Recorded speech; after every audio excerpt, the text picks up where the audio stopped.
Hey friends, if you wish to quickly download and install Dolby Access on your Windows computer, then please watch this video. I will guide you through the resolutions. So search for Store in the Windows search bar and open the Microsoft Store.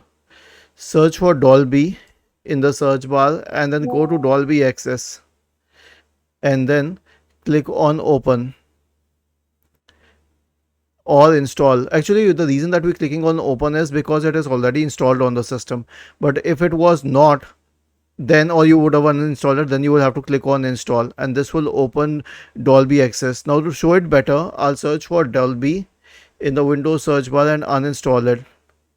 Okay, now I'll get the option to install, so I'll have to click on install. Was this helpful? If yes, then please subscribe to the channel. If not, then let us know in the comment section of the video on how we could help you further. Thank you for watching this video and have a nice day.